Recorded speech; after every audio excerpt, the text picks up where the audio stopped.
Wat vind je van het asielzoekerscentrum, Jere? Moment. Ja.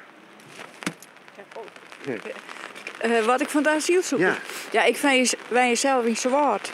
Maar ik doe voor mijn wedstrippen hier en ik heb geen enkel probleem met de asielzoekers. Ja, ik vind het prima. Ik heb er verder helemaal geen last van. Een groot dorp, dus dat valt wel mij al, ja. Ja, ik ben net Safari asielzoekers, maar dat is wel een andere zaak. Maar ik had er op zich geen les van. Maar Duidelijk. ja, er mag net al de volle meer komen.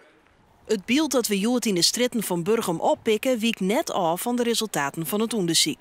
Er is wel dus een negatieve reactie op het AZC, maar de meeste mensen vinden het wel prima. Dat sluit aan bij de ontwikkelingen die er sowieso binnen dat de Burgum-locatie een locatie werd investeerd in het COA, dus het orgaan voor de asielzoekerscentra, dat er nieuwe huisvesting voor commercieel en dat rekening kan op draagvlak over het algemeen in de bevolking.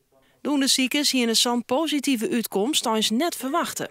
Ik had inderdaad een hoger percentage van negatieve mensen verwacht, omdat in internationale literatuur meestal zo'n 1/3 van de bevolking negatief staat tegenover migratie- en integratievraagstukken.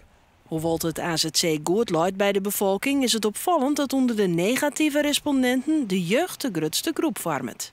Voor ons onderzoek zijn ze 16 tot en met 35-jarigen.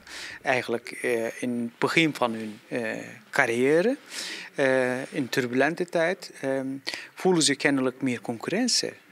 Maar of dat terecht is, dat is een andere vraag. Natuurlijk ben er incidenten en dan is het van belang om goed ermee om te gaan. Maar vanaf het begin is er gewoon draagvlak bij de meerskip en dat komt net vanzelfs. Daar mag je gewoon wel in investeren blijven. En ik ben blij met deze uitkomst. En ik hoop dat we nog op een lange manier merken kunnen dat deze mensen in een moeilijke positie toch gaan thuisvallen in deze regio.